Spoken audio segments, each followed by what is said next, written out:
Hi, my name is David, but you can call me Skiff, and welcome back to another episode of Netflix, the show about other shows. Today we are discussing Netflix's original series, Insatiable, Season 1, Episode 3, titled Miss Bareback Buckaroo.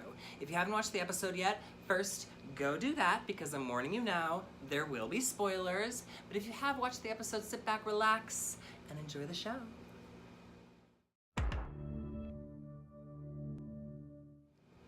So the last we saw Patty, she's sitting over John the homeless guy's bed, and she's basically willing him to die, which he eventually does. And she has now decided that pretty maybe is magic, and she can now do whatever she wants. Good for you, bravo girl. You've gained a little bit of confidence, perhaps slightly skewed confidence, but confidence nonetheless. So in this week's new episode, she is lingerie shopping, because Bob is taking her on a weekend trip to Alabama because they're going to the Miss Bareback Buckaroo pageant, and he wants her to see how real pageant girls walk, talk, behave, conduct themselves. That's the same thing. But he wants her to see a real pageant in action. So he's like, let's take a weekend trip, we're gonna go to Alabama, and you're gonna get to watch a real pageant in action. Great, wonderful, all is said and done. Nothing can go wrong, right?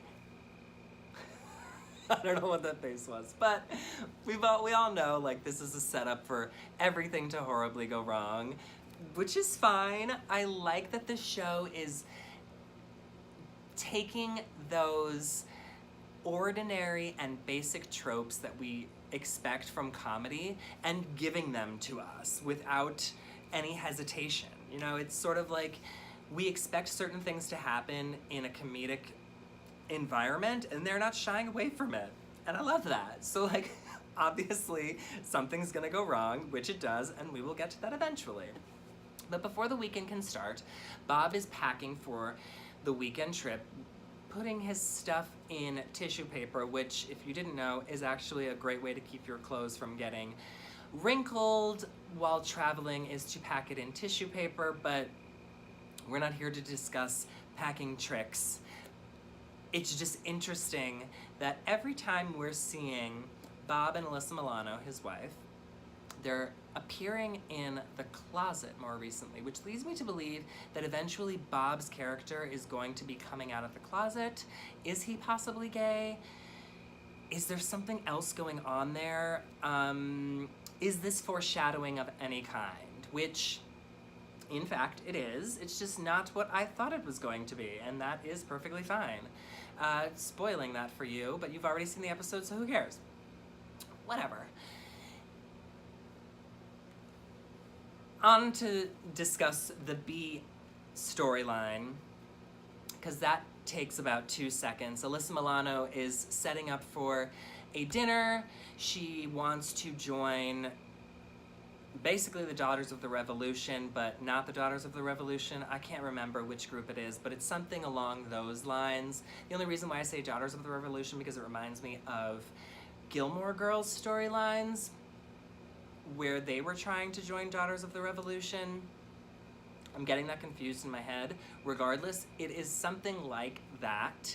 And lo and behold, her sister shows up, and we come to find out a little bit of backstory of Bob and Alyssa Milano when he found her, and he was sort of giving her a makeover and trying to make her into the woman that he needed her to be so that he could have this picture-perfect life. So he says that she reminds him a lot of Patty, and he wants to sort of smoothen out those rough edges. Anyway, Alyssa Milano's sister shows up and is, for lack of a better word in the way that they describe her, trailer trash. And her trailer breaks down, so the dinner has to be canceled, blah, blah, blah, blah, blah. It's basically a way to reaffirm that Alyssa Milano's character loves Bob and is never going to leave him because he loves her, and he stands up for her and would never call her trailer trash or would never infer that she is. Great. On to what we're here for. So Bob is taking her to Alabama. Bob is taking Patty to Alabama for the Miss Bareback competition, right? The Miss Bareback Buckaroo pageant, and to see his former mentor, Stella Rose. So they get to the pageant and enter Stella Rose, who's played by the wonderfully talented Beverly D'Angelo. I was so happy to see her in this role because she was basically born to play this character. That aside, she is wonderful. I love her. She's great. It was really fun to see her. And that aside, Bob sort of learned everything he knew about the pageant world from Stella Rose. It flashes back to when they meet, and Stella Rose notices Bob having a keen eye for this sort of pageant world, and she wants to take him under her wing and have him as a partner. And there is something discussed about a past and how Stella Rose might feel jilted for some reason by Bob, and it's not really, they don't really go into it very much right here, and they do eventually get into what happened. It just isn't what I thought it was going to be. Originally, I thought he would have stolen one of her clients and went off on his own, or something having to do with the pageant world, because that's what they were inferring, or that's what it seemed like where the storyline was going to be going, because Stella Rose had, as Bob tells us, coached 3 girls through Miss USA and they all won, and she has since not been coaching clients and is now the director of this Miss Bareback Buckaroo pageant. So Stella tells Patty, here's Roxy, she's one of my beauty queens that's in the pageant this weekend, and she's going to be your guide for the rest of the weekend. Go off with her, let me and Bob talk. So,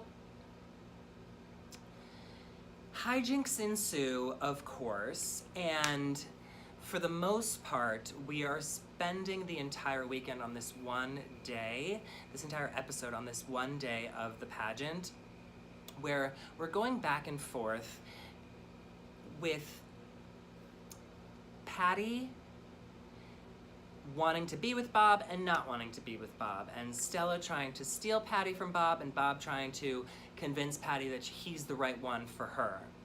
It sort of goes back and forth, this sort of like cat and mouse game where a lot of things happen, and Bob is starting to think that Stella Rose has something else up her sleeve other than wanting to help him polish this diamond in the rough.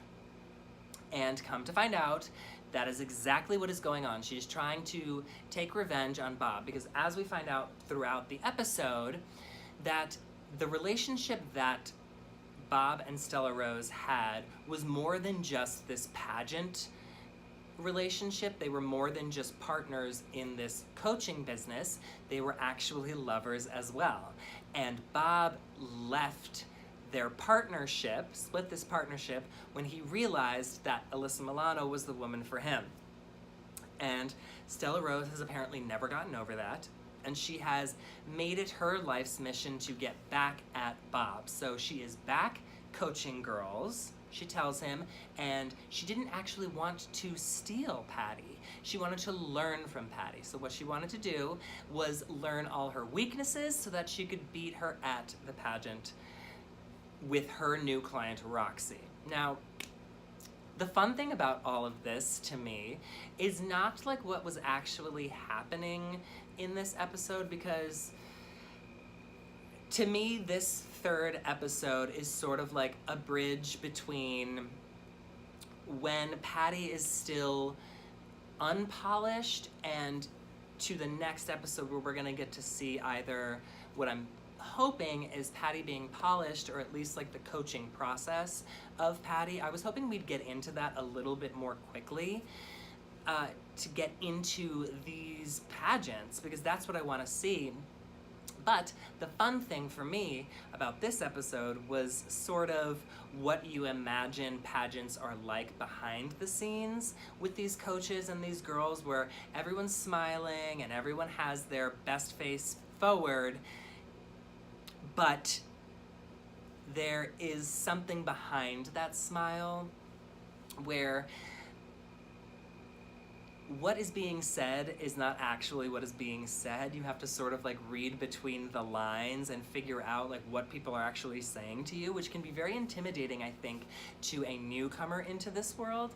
And that's what's really fun, is that because Patty is so rough around the edges, it's going to be fun to get to see her in the pageant world and having to deal with these beauty queens who have been doing this for their entire lives, basically, because if you've ever watched a pageant, for the most part, a lot of these girls have been doing it since they were children, and they've sort of come up through the pageant system, and that's how they've, you know, learned to do these. And a lot of these are like scholarship programs, and they want to do better things for the world, blah, blah, blah. It's not just a beauty pageant, it's a means to an ends, which is fine.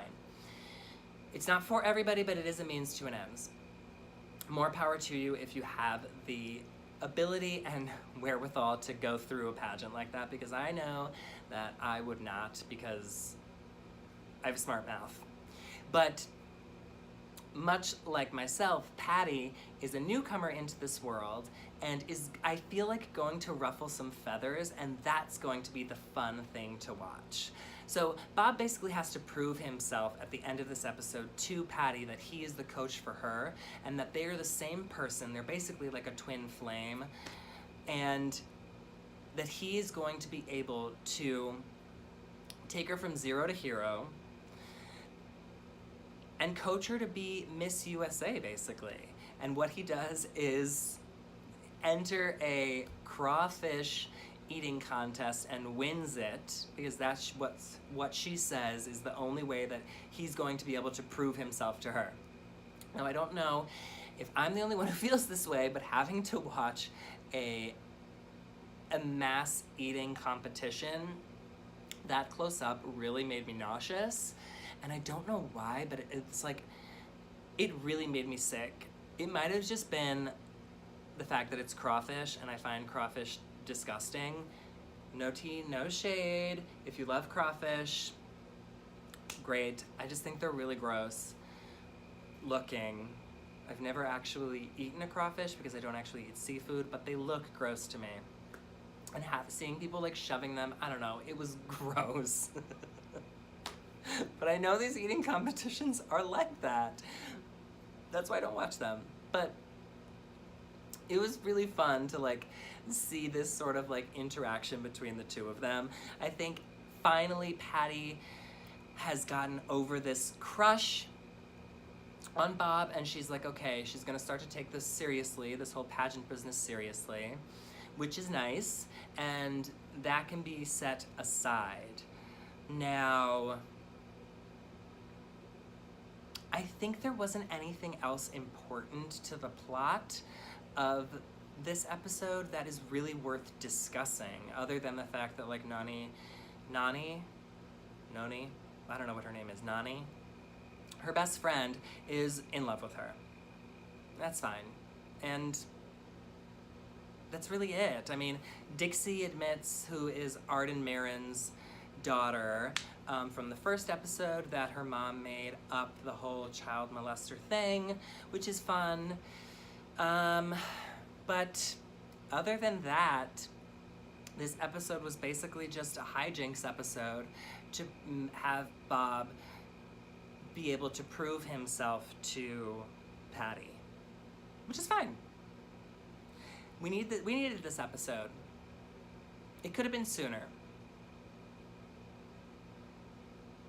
Could have been. I feel like this episode would have been more fun than episode 2, but I think we needed episode 2 as well to sort of get a little bit more insight into Patty's character. I don't know. It's on a good trajectory to be a fun season. That being said, we'll see you on the next one. Thank you so much for tuning in to another episode of Notflix. If you enjoyed yourself here, make sure to subscribe and hit that bell notification so you can get notified every single time we upload a new video. If you want to keep up with me on a more regular basis, you can follow me across all social media platforms that you can call me Skiff. If you want to be a friend, tell a friend.